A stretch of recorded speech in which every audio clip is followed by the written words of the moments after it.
Hi, it's Cam Brewer here today, and I thought I would talk to you about whether you should buy now or buy later. I hear this a lot from our clients, and they're always asking, hey, should I wait? Should I do it? What should I do? So a lot of times I hear the fact that the market's going to drop, and people say, well, what if it drops 10%? So that's one of the things we're going to take a look at. What if the market drops 10%?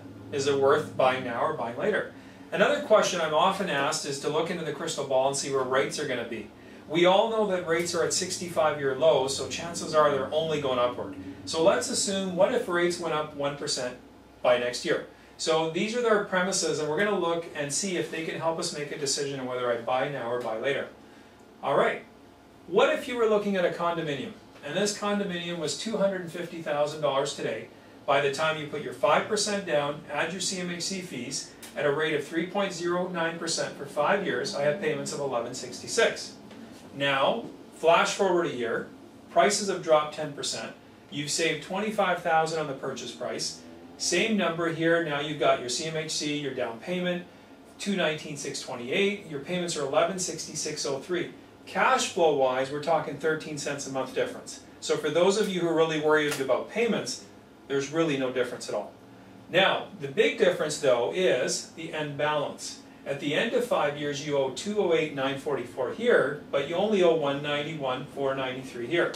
Now, obviously, my only available and TV input's on, so I'm going to get rid of that really quick. See, modern technology. We just keep going here. All right, so let's go over to the next page. My savings. So at maturity, as I showed you before, there's a difference of $17,500. So you'd say, wow, that makes a lot of sense. I better just wait. But don't forget, in the meantime, you're living somewhere. So let's assume you're paying $1,000 a month for the next year. Well, that's going to cost you $12,000.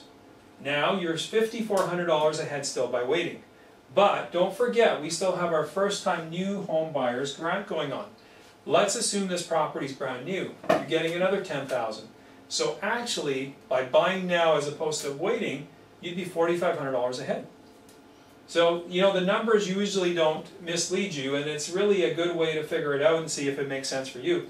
But a $4,500 advantage may not be something you realize was there. Alright, let's look at another example. What if you were going to buy a townhome? And this townhome was $400,000. Same thing, CMHC fees, 5% down, payments are $1,865.86. Flash forward a year, you have a $40,000 drop, you're now financing $351,405.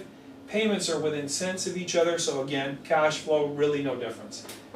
Big difference again is the end. $334,311 here, $306,389. Dramatic difference. So on the surface, you'd say, okay, well look at my savings here. I'm saving $27,472 by waiting. But let's assume that a $400,000 townhome, chances are, is probably a 3 or a 4 bedroom, and you're probably paying about $1,500 a month in rent wherever you are. So that puts you at about $18,000. That's a $9,400 savings by waiting over 5 years. But let's assume this place was brand new as well. You've got that $10,000 there. Now you're within striking distance of making a decision. Again, it may not be brand new, you may have to actually have this much of a difference, but when you break that down, that's about $2,000 a year, and really that's a couple of $100 a month. Is it worth it? Well, you got to decide that in the end. So let's look at another example. Now this is really interesting one. This is a house that's $500,000, and by the time we're done, we got a mortgage of $488,000, we got payments of $2332, an end balance of $417,888. We wait for the 10% drop, and hey, $50,000, that's a lot of money. We'd all want to see that much of a drop. Now, by the time you refinance this, you're at $439,256. Your payments are $2332 a month. Again, look at the end difference. $382, $417. That's dramatic. So, on the surface, that's a $35,000 difference. That's huge. But if you were renting a home, realistically, you're going to pay $1,800 a month somewhere. Over 12 months, that would put you at, let's say, $21,600. Now, let's assume a $500,000 house, and I don't know where you are, but in Victoria, I can buy one with a suite.